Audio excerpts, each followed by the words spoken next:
Hi, this is Eric Cook with OpsRamp. I'd like to welcome you to this short explanation and demonstration of the benefits of the OpsRamp platform. First of all, the reason that OpsRamp exists as an organization is because we want to help customers modernize their IT operations, whether they are working in hybrid environments, whether they are working in cloud native environments, whether they're working in plain old data centers or in cloud only environments. We see that there's a significant change going on in IT, especially over the past 5 or 6 years, where companies are adopting digital transformation. And while that means a lot of things to a lot of people, the basics of it are that infrastructure is now no longer bound to the data center or bound to even a single cloud.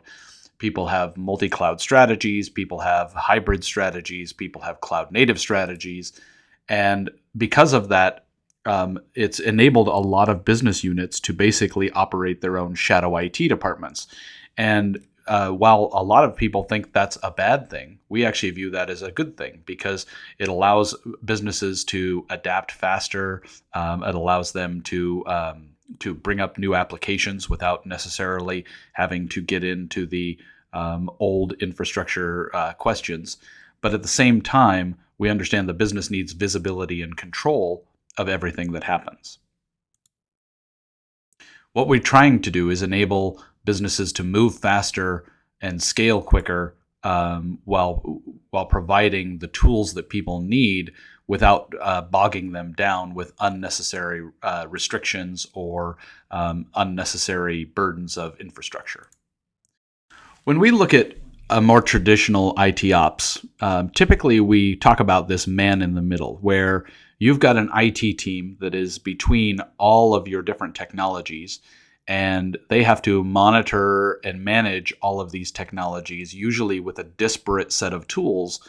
And when there's a problem, they have to go investigate and find out what happened. They have to figure out in which tool the information exists, and then they have to provide some sort of remediation plan for it. This has worked for 30 years, but it causes a lot of headaches and a lot of operational drag, meaning that users may know about problems before IT does. They may see the result of a problem before anyone knows what's wrong. It also introduces the mismanagement of IT operations management systems. For example, a lot of people, because they get so much noise, they ignore the issues, or they only use their monitoring and observability tools as a follow-up once a problem is already known about so that they can do an investigation. What we see is that while they're struggling with all of that, they're often also using legacy tools that don't take into account things like cloud native, things like Kubernetes, or other containerization, things like Prometheus. They also don't take into account necessarily multi-cloud environments. And so what we want to do is we want to offer a platform that helps modernize the collection of all of this information into a single place while not requiring people to learn entirely new ways of doing things. So we want to make it so that whether you've got these skill sets in your environment or you don't, that you can take advantage of all the modern technology and understand how it's affecting your service availability without having to hire new staff, retrain new staff. And ultimately, we want to lower the cost of IT operations, because as this complexity increases, what you end up having is longer times to resolve issues, longer times to even figure out what the root cause of an issue is. And ultimately, with the speed of technology, humans can't keep up with it. OpsRamp offers a complete ITOM platform that does everything from discovery through to resolution of infrastructure issues. What I mean by that is that we have a hybrid monitoring offering that does all discovery and monitoring of on-premise infrastructure, public cloud, cloud native, and also does synthetic transactions. And we also offer event management. So on the left side, you'll see all the things we do to collect information, to determine when something has gone wrong. And on the right side, you'll see that everything that we do to respond to those issues and provide things like machine learning based correlation, the ability to do root cause determination and analysis, the ability to solve problems automatically through automation, and the ability to integrate with ITSM tools. We provide this in one complete package, or it can be actually purchased in separate packages, but it's all part of the same platform and it's completely integrated without having to utilize third-party tools. But now that I say that, I think it is interesting to note that while we don't require third-party tools, we can integrate with them. Because OpsRamp, obviously, as I mentioned, has its own discovery and monitoring, which can be great if you're trying to upgrade from a legacy tool, but there may be other monitoring tools that you use in your environment that do things OpsRamp doesn't. So you may have security monitoring tools, you may have specialist application monitoring tools. OpsRamp can use all of the information that comes from our native instrumentation as well as information that come from other external tools. And we join those together into a single pane of glass so that we can correlate those to determine the likely root cause. Now, we use machine learning to do this. What that means is that our system looks at the alerts that are coming through and determines, based on pattern recognition, what the likely root cause is. This is combined with manual correlation rules that you may create to create specific scenarios so that we can get down and show you what the actual root cause is so that you're not looking at hundreds of possible alerts. You're looking at the one that's actually causing the issue. From there, we also want to provide remediation. So OpsRamp has an automation and visual workflow engine that allows you to create remediation scripts or troubleshooting scripts that can automatically find out what the actual root cause is, or can actually solve the problem right then and there, so that we free up people's time of playing technical whack-a-mole. The reason I describe it like that is that many of the engineers that I've worked with in the past have spent a lot of their time fixing problems rather than moving the organization forward. And we want to eliminate that as much as possible by providing automation. And then finally, when necessary, we want to get a human involved. So we have a notification engine, for example, that can do email, SMS, and voice messaging. But we also integrate with every third-party ITSM tool so that we can escalate incidents, so that we can keep those incidents synchronized and make sure that everybody is on the same page while providing the ability to work with any third-party tools you may have in your environment. For a moment, let me just talk about the machine learning correlation that I mentioned.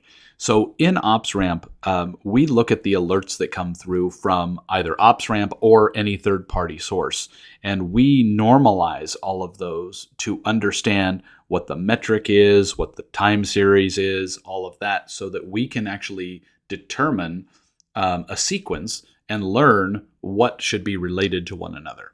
So this is all automated. Our system doesn't require that you provide us any inputs. It just works by learning the sequences that it sees over time.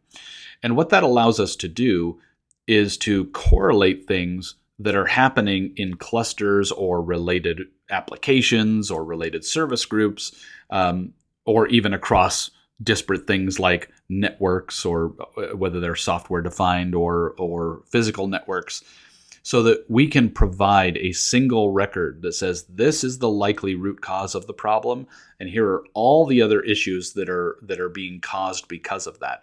If you solve this issue, the rest of them will go away. And that's why we do this automated correlation. Now, as I mentioned earlier, the other reason that we do this is because IT environments are becoming so complex these days that humans literally cannot keep up with them.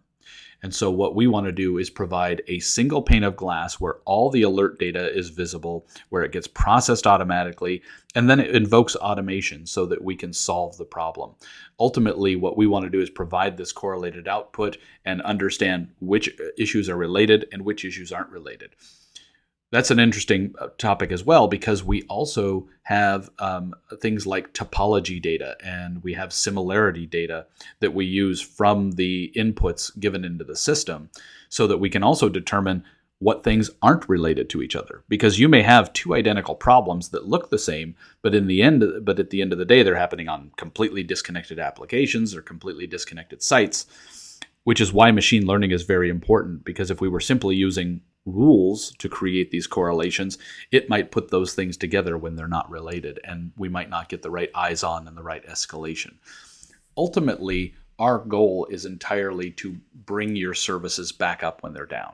So just to recap before I go into the demonstration, we look at things like the applications, the technology resources that you provide, and we extrapolate those up several levels so we can understand how they provide applications and processes, and ultimately how they provide business services. Because at the end of the day, all the tooling in the world is only going to give you a good output if you understand what the impact is of what's going on. So on one side, we want to provide automation around the technical root cause and what needs to be fixed. But on the other side, it's very important that we also display to you what the actual impact of that is, so that we can restore services quickly and get the right eyes on when needed. The last thing that I'll mention, and I did mention it earlier, but I wanted to just show a quick display of it, is that we have automated workflows. So we have a visual workflow designer where you can actually build both automated and supervised workflows so that you can perform remediation and automated troubleshooting actions without having to manually get involved with processes. So if you can figure out a workflow to fix something, and a script maybe that goes in the workflow to repair a particular issue, we can trigger that workflow whenever that issue happens so that we can automatically fix it and move on. Of course, we have a full record of it and we have a full audit trail of what happened, but you don't necessarily need to see those things because they are automated and they just get fixed and we move on with our day. Again, this all has to do with efficiency. It has to do with doing more with less, and ultimately helping your business scale by being able to use whatever technology you want to use without being limited by the lack of visibility into what's actually happening in your environment. So finally, I'll just show you how we bring this all together, all the things that I've talked about so far. So as I said, we can bring in information from anywhere. So you may have alerts coming from OpsRamp. You may have them coming from things like Splunk or AppDynamics or Prometheus even. We bring that all together, and we use that information to correlate it and determine if a service is up or down.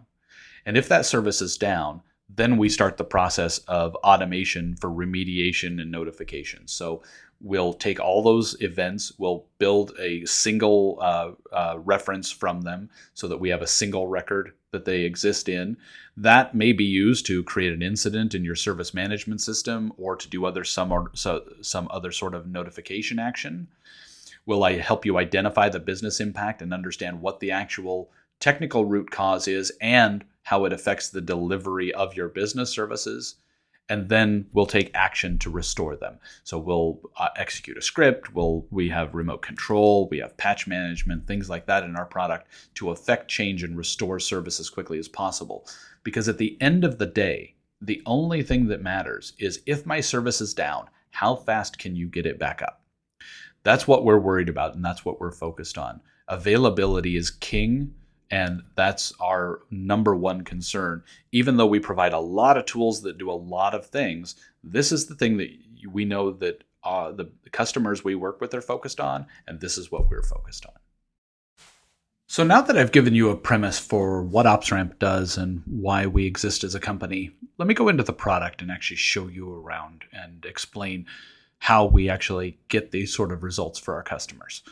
So I'll start off by explaining two things that I think are really important. First of all, OpsRamp is a SaaS platform, which means we exist in the cloud. We are completely consumed in the cloud. We can also monitor on-premise environments. We do that with a small little virtual appliance, and I'll explain that a little bit later. We also are a multi-tenant system. What that means is that we allow our customers to have customers. So for example, if you're an MSP, You might have multiple clients that you manage, and so those clients are all available to you, and you can see them all here, and you can switch between them, and each of them have their own configurations, their own dashboards, their own visualizations, and that's all built into our system, that tenancy model. You might also use this if you're an enterprise. If you're an enterprise, this might be useful to create, for example, a client for your DevOps team, a client for your IT operations team, a client for different maybe business units. So this system is very flexible, and this tenancy model allows us to create segregations while not segregating management responsibilities. For example, anything that we create at the top level, like a new monitoring template, or a new report or anything like that, or a new dashboard, can be filtered down and viewable either from the partner level, which is the top level of the tenancy model, or down at any of the clients underneath. This is something that, again, may or may not be useful to you, but it is really important to know about our platform. So let me start off with availability, since that's where I ended the slides. Because I think that when it comes down to it, what we really care about is, are our services available, and are those services actually delivering the business function they're supposed to? And if they're not, what's wrong and how do I fix it?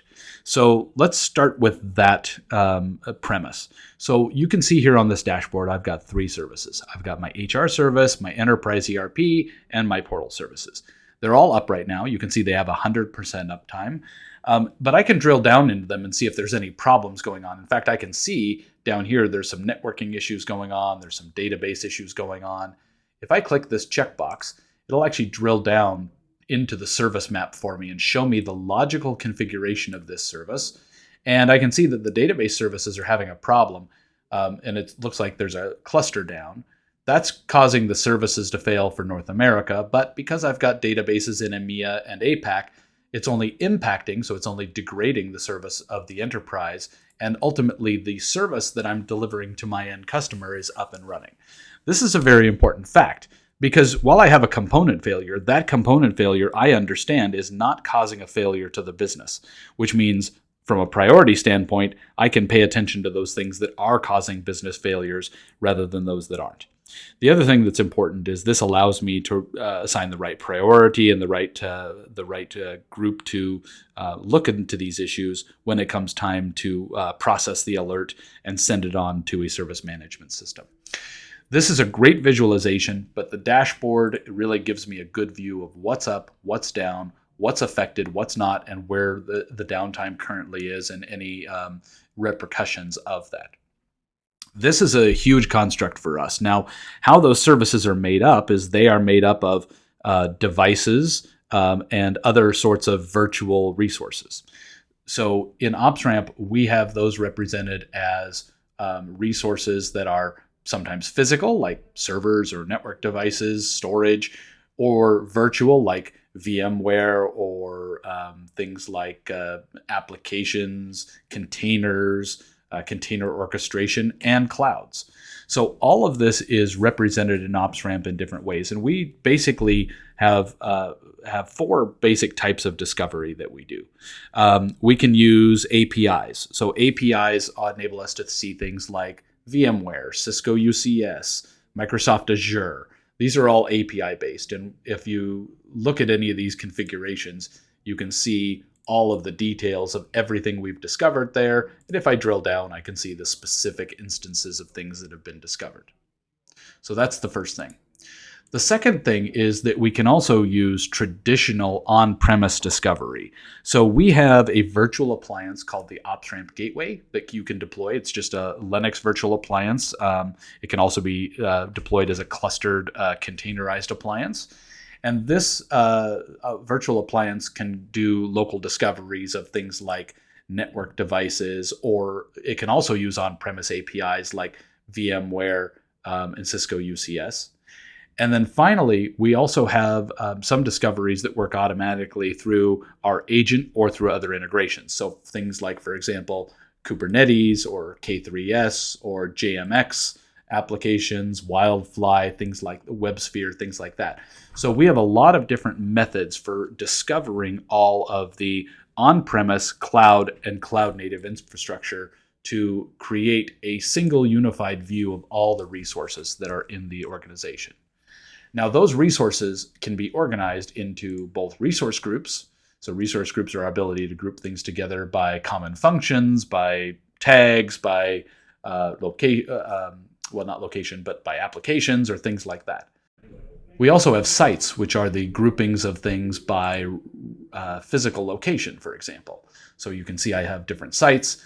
Some of them are virtual sites like GCP, Azure sites. And for example, if you look under AWS, you can see all my different AWS regions I have devices in. But some of these are just physical sites like San Jose and our Hyderabad office. So these things are ways to group things together for sites. These are really useful when it comes time for an alert to come through, because our system will know where things are located. It will know what services they're members of. It will know what groups they're members of, so that we know how the impact is going upstream or downstream of different elements in our environment. Last but not least, we have the ability to discover all of the physical and virtual relationships between resources. What that means is that we can see things like network topology, application connections, virtual connections, cloud connections, container connections, so that we understand how services and applications are connected to one another, and we can use this data later on when we get into alert management. This information is automatically taken into account when we do alert correlation, so that we understand how things are related to one another from an actual connection standpoint. Now let's go back to our resources for a minute. So now that we've talked about discovery and what we find, let's talk about what we actually do with that discovery data. So usually the point of finding things is so that we can monitor them and ultimately get the alerts for them. So I'm going to take a moment to explain why monitoring is important, because I think everyone kind of takes this for granted. Monitoring is important because unless we have all of the data available to us to make decisions, we can't actually determine whether the thing that's happening is causing a problem to service delivery or not.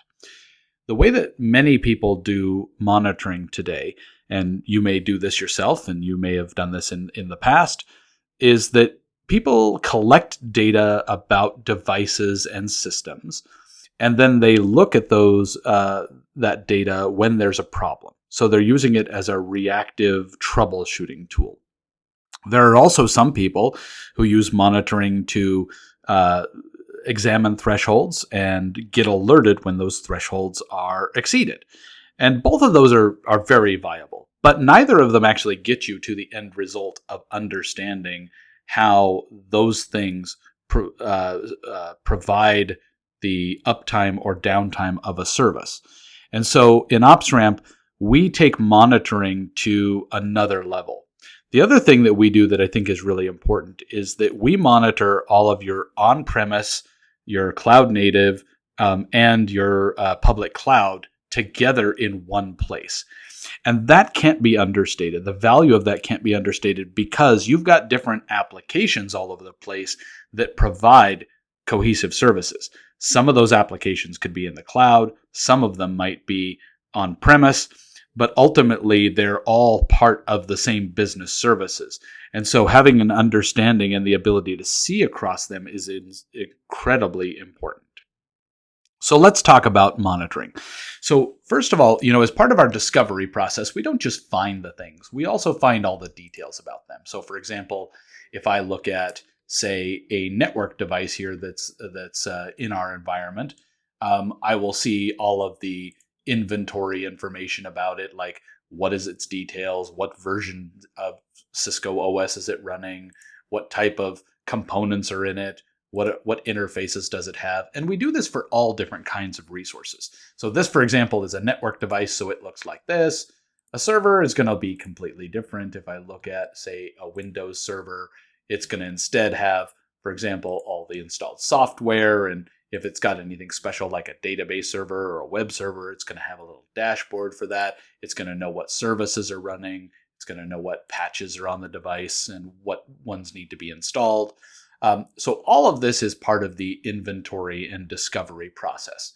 But this information is actually very key to being able to monitor it correctly.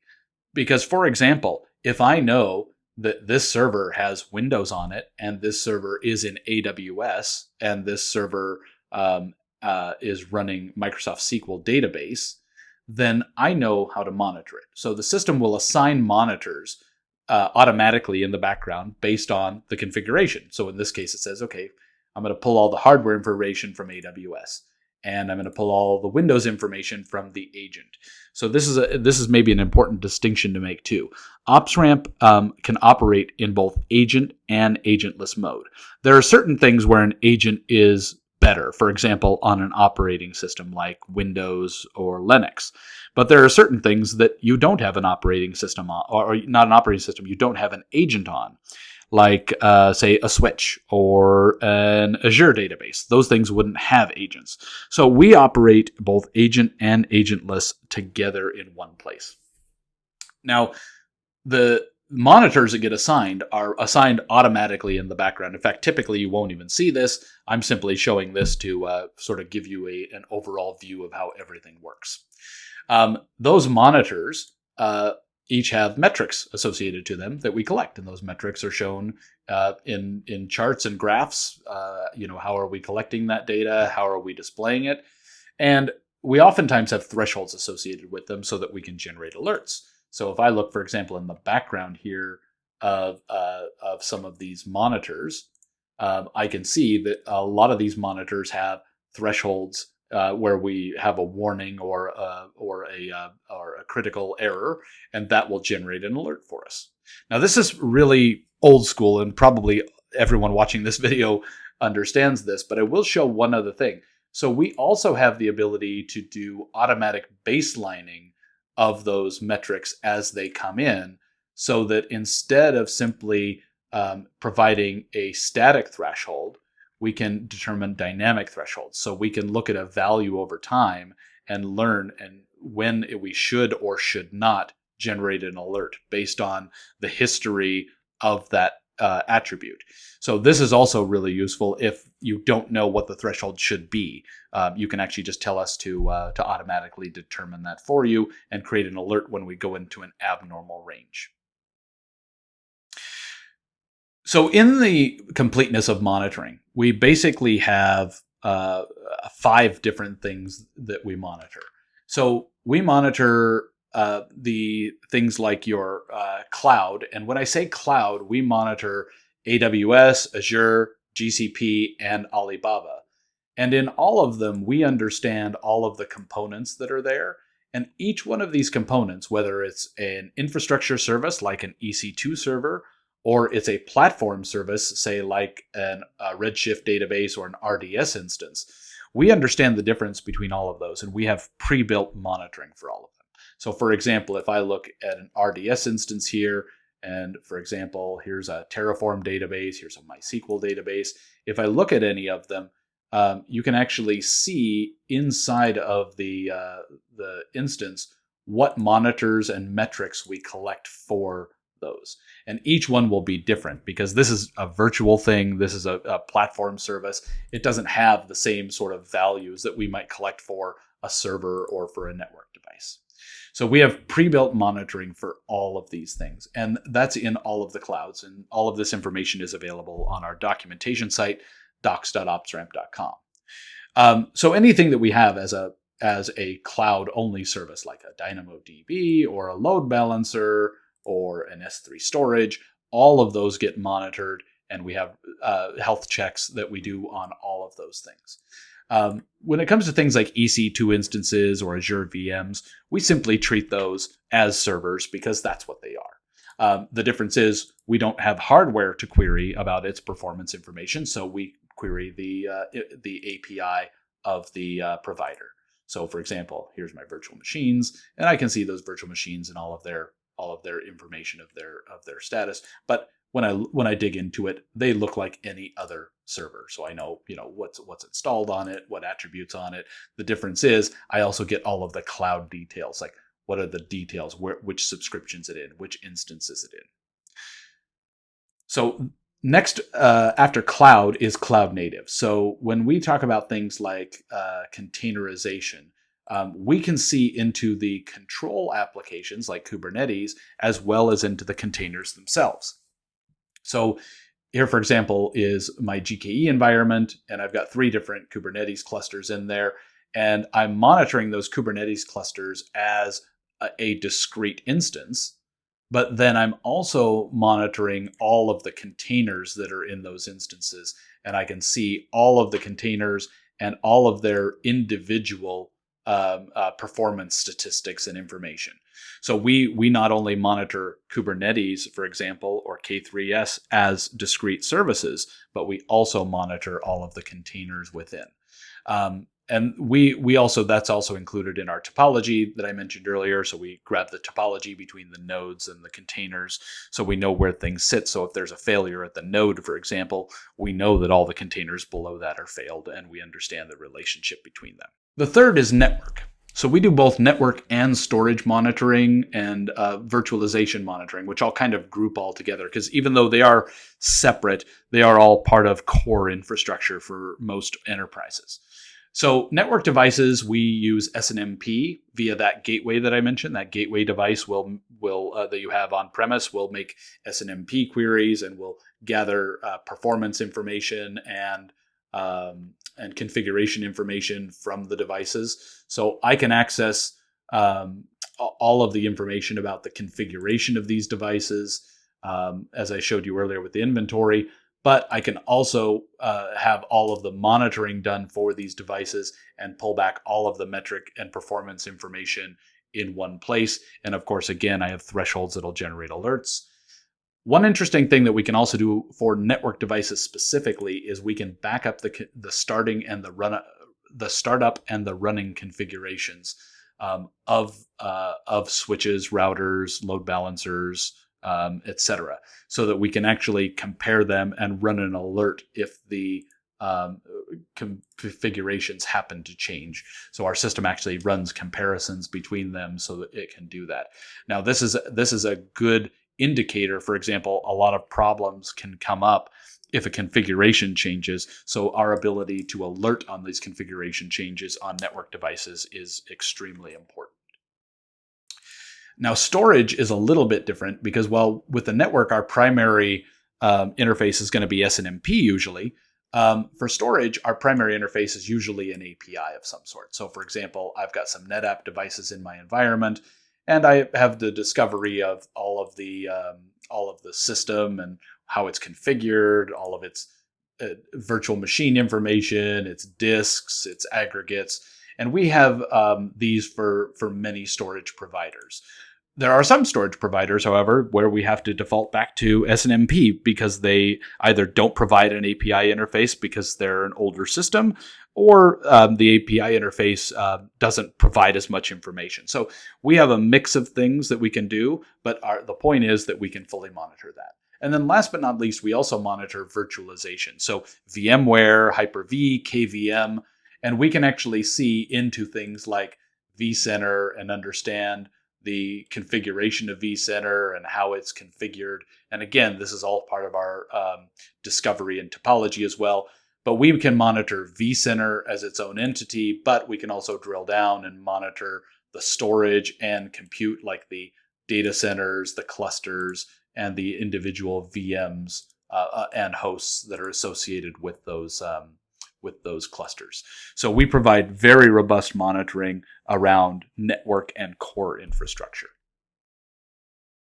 Now, I've already talked a bit about servers, so I'm not going to go too much more into it because I talked about that in the cloud section. But we can also monitor servers that are physical servers that are on premise. So we don't just do the cloud, we don't just do the virtual, we also do the physical, and we can do that using our agent and a gateway if it happens to be on-prem in your environment. Last but not least, we also monitor synthetic transactions. What this means is that we have the ability to do monitoring of things like websites, of DNS records, SSL certificates, just making sure that ports are open, or just pinging devices and making sure they're available. And these synthetic checks can be done from any of our public cloud locations, or from any of those gateway devices that I mentioned. So you can check them both internally and externally. What we do is we have the ability to do these checks, either a simple check, for example, just check the website's available, or we can do complex scripted checks where we can actually walk through processes like log into the system, click on this, edit this, search that. And the system will actually record those and play those back so we can see where there are gaps or where there are problems with specific services. And that's actually built into OpsRamp. And again, it's quite easy to use. And we can see, for example, different locations and their availability. This happens to be my check from an internal site. This is my check from our California location, our California global SaaS location, that allows me to see what's actually going on with these transactions. So this can be really useful especially when I'm monitoring services or trying to monitor business services, because most business services nowadays begin with a URL. And so if I can monitor that and make sure that process works, then all the stuff behind it becomes kind of background noise and more symptomatic if there's a problem, and gives me a better way to investigate. But this is the quickest way many times to determine that there is a problem with a business service. So apart from the monitoring, what happens next when we monitor something is that if we have a problem, so for example, let's say we have a disk failure, or we have a SQL server stop, or we have a network interface stop, what we do is we create an alert for that. So in OpsRamp, we call that record an alert. And what the alert does is it creates a record that shows me what the problem is, what the type of problem is, and what it affects. So this is sort of the anatomy of our record. There's a couple of other things that I think are really important. Any notes about the service or resource will be listed down here. And sometimes if it has, for example, if it impacts the delivery of a service, it'll show me the service groups that it impacts, and I can see which services are down or impacted easily by viewing this. That's the basic anatomy. There's one other thing that might be important that I think is interesting, is we also have a knowledge base built into OpsRamp, so you can build your own knowledge base. And if there are knowledge articles that match the context of the alert or of the device associated to the alert, those articles get attached automatically. So I can say, okay, this is a knowledge base article about this because this was an AWS MS SQL server problem. And if I click this knowledge base, it'll actually go and tell me how to fix that problem. So you can have this built into your system. The next thing that we do with alerts, and I'm going to kind of go to the main alert browser so you can see. So this is my list of current alerts that are going on. Some of them are red, which are critical. Some of them are yellow, which are warnings. You can see that a lot of them repeat. And this is probably not anything new to most people, but alerts, if they haven't been fixed, basically keep coming up. And they keep saying, well, there's a problem, there's a problem, there's a problem. OpsRamp deduplicates all of those. So for example, if a problem keeps repeating, we simply count those repeats. And if it, for example, flaps, which is the definition of that is basically going up and down, we'll actually keep track of that and we'll deduplicate all of that so that you don't have to get notified of all of those things going on. The other thing that we do, and probably the most important thing we do from a service management standpoint and from a root cause determination standpoint, is we automatically correlate alerts based on both machine learning and on rules that you create. And so let me show you how that works. So in an alert, for example, I might have correlated alerts. What this means is these are alerts that were created on other devices that may be downstream or in the same service group or related some other way, that are related to this core alert. The core alert is the thing that I need to fix. These are the symptomatic alerts that happen after it, so these are related to it. Now, we do this two ways, as I mentioned. The first way is machine learning. And you can see it says detected alert sequence patterns here. What that means is that it used machine learning to learn the patterns. So it saw this kind of error, this kind of error, this kind of error, and this kind of error together, and it related those because it knew those were part of a pattern. And that's all based on the problem area that we detect. Now, this is unique and this is really important because This could be sent by our internal monitoring, which is what happened here, but it could have been forwarded to us by an external tool like AppDynamics or Splunk, and that problem area gets read out of the message and gets included in our machine learning. That way we can create correlation groups that include things that we're monitoring directly and things that are monitored by external products. So that correlation automatically gets rid of all of the associated alerts, and it tucks them into this one so that while I can see them and browse them, they're not really available in my alert browser by default unless I specify that I want to see them. And so this allows me to easily hone in on the root cause, the technical root cause, and fix that. And then I know those symptoms will go away. Now we can do this either machine learning based, as I mentioned, or rule based. So for example, you could create a rule that says, if I get a large number of network discards, or in this case, if I have a Microsoft SQL Server stop and all of them in a location stop, I want you to relate those together. You can do that, but typically we just let the machine learning do its thing, and it creates all the correlated alerts. So for example, in this case, I had a SQL Server go down, and all of the related SQL databases and applications went down because of this failure. So that's all automatic in the background. You actually don't need to do anything to configure it other than turn it on, and the system does that automatically. Then the other thing that I think is important about this is that when we have an alert, we usually take some sort of action from that alert. So you may think of the action as like a notification or integration with a service management tool, maybe creating an incident or providing some sort of remediation plan. So I'm going to talk about all of those things because I think that they're all incredibly important. So the first thing is, oftentimes this alert will be something I can automate the response to. So in OpsRamp, we have the ability to create process definitions that can do remediation tasks. So for example, here I've got one here where this one here makes a call to a title script and then reads the output of that script and then makes a decision on what to do. So this is a simple remediation workflow where it looks to see if this kind of alert happens, then what should I do with it? I should take this action, and then I should read the output of this action and make a decision. That's one way to do this. You can also create supervised processes.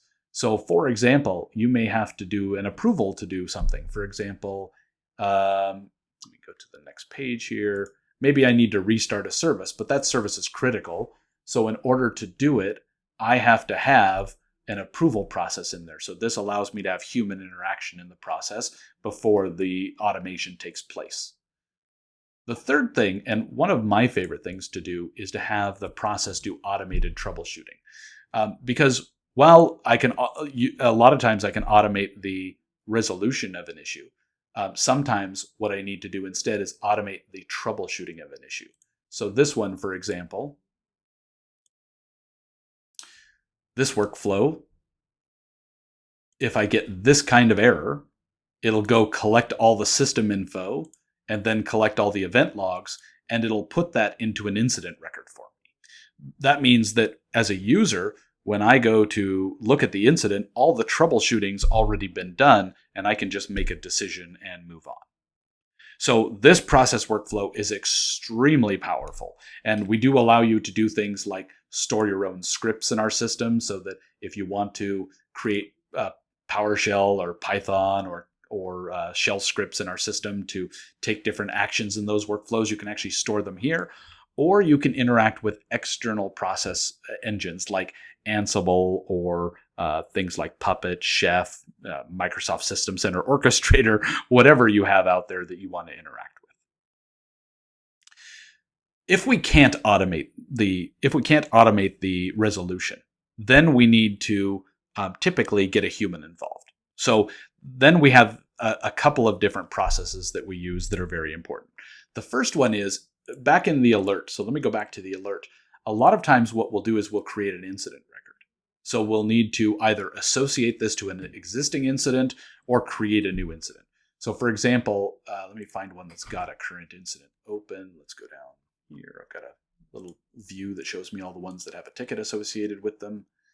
So here I've got an incident here that's been open for 3 hours. If I look at it, I can see the details about it, and I know that it's been repeating, but I can also see that there is an incident associated to it. So you see the incident ID here. So if I click on this incident ID, it's actually going to show me the service management record for this. Now, this happens to have a whole bunch of detail, and it has an activity log, and it has a status flow. You probably have picked up by now that the service management is actually in our system. But most people already have a service management system like ServiceNow or BMC Remedy or Ivanti Service Management. And so what we do is we integrate with those systems, and we keep the record in synchronization between OpsRamp and that system. So you can see there's a lot of updates that have happened in both directions, and I've got a full log of that so I can see what's happened, but it's keeping this record up to date between the two systems. The reason that that's important is I don't want to, as an operator, to have to go to ServiceNow to update the details. I just want to see the problem and fix the problem and move on to the next thing. So in this case, OpsRamp is doing all the documentation for me. It's using an API to contact ServiceNow and update the record whenever I make changes or the status changes or I add a note or an attachment. And the same thing is true the other way. If the service desk adds a note or changes the status, then that comes through to the OpsRamp side as well. So those are completely bidirectionally integrated, and that's very important. There are times, however, when you don't even need an incident. You just need to notify somebody. You just need to notify somebody that something happened. And so OpsRamp also has notifications built in.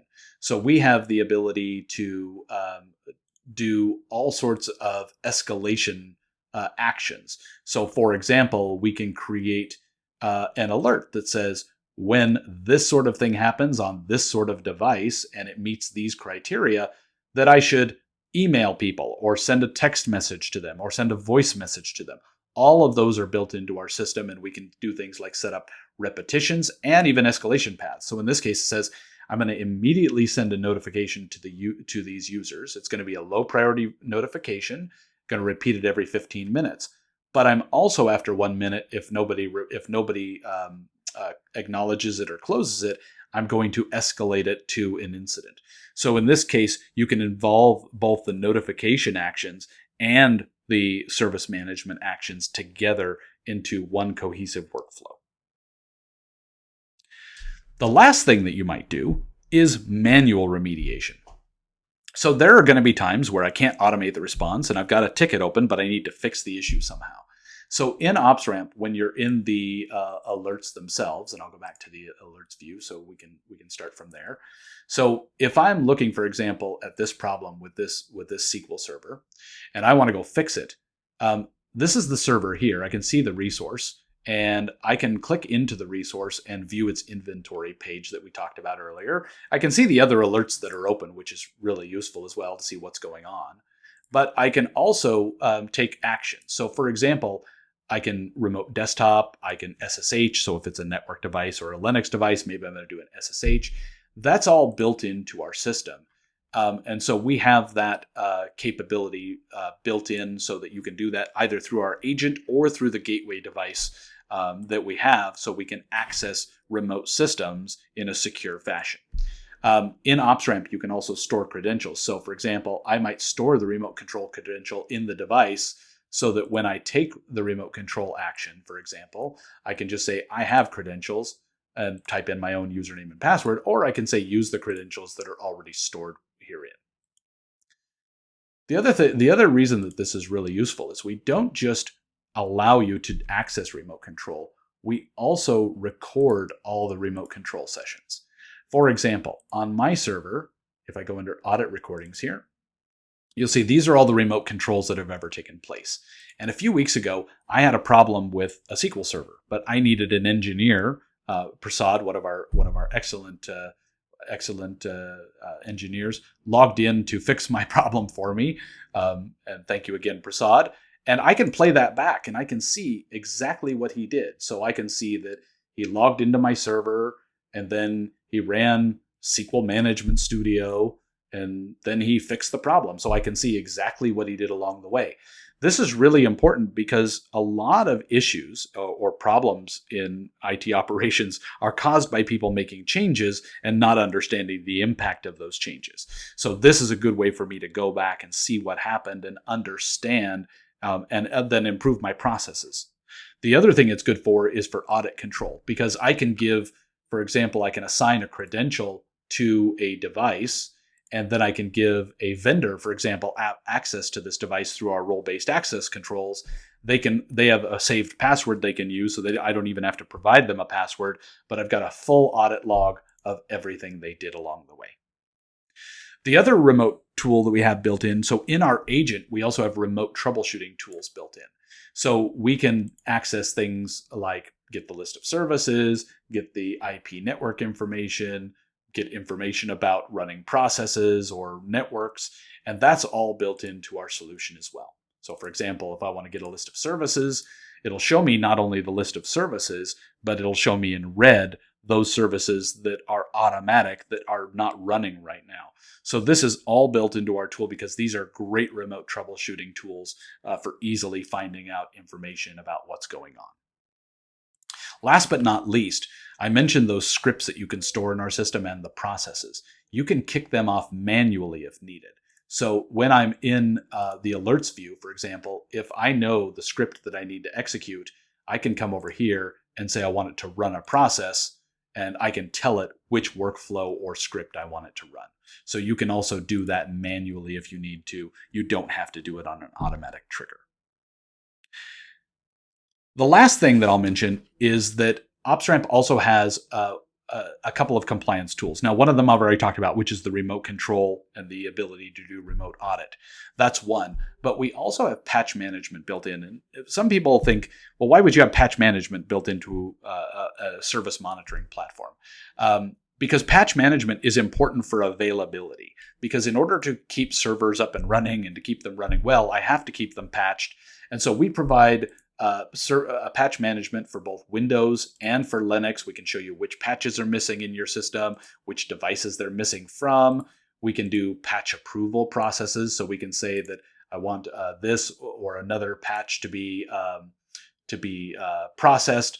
You can I'll do mass approvals of patches by category, for example. So I can say I want to see in this customer environment show me all the servers, and then on those servers, show me all the ones that need a service pack. And it'll actually show, well, I don't think I have any service pack. Let's select security and critical.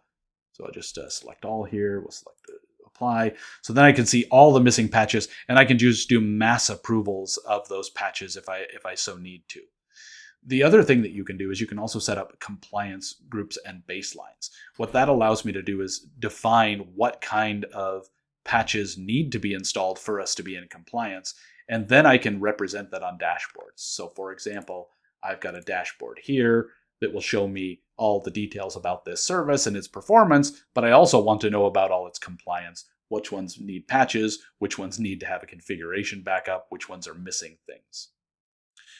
So those are our two compliance. Now finally, to bring this all together, we want to show you the value of what we do. So in OpsRamp, you can actually see all the details about what we're doing. So we'll show you things about how many alerts have been processed, how many we deduplicated, how many total incidents we created, and what our optimization volume is. We'll even break that down for you and show you how we deduplicated, correlated, created actions, and then ultimately how many were automatically suppressed by the machine learning, how many were ticketed, and how many got healed by our automation. So we want to show you not only that our system can ultimately keep your services up and running, but how those services then can be better managed and executed, and how the system is doing with machine learning and providing actual value to you. Now, there are probably 1,000 other things that I could show you, little bits and pieces like reporting and alert prediction, but I think if you've at least got a feeling for what we do, we're entirely about service availability. How do we keep services up and running? And ultimately, if a service isn't running, how do we restore that service quickly?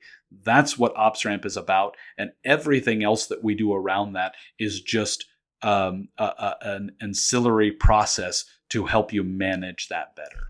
And hopefully that's been a good overview of our solution. And if you have any questions, certainly reach out to your account rep or partner manager, and we're more than happy to have as many conversations as you'd like. Thanks again for your attention today.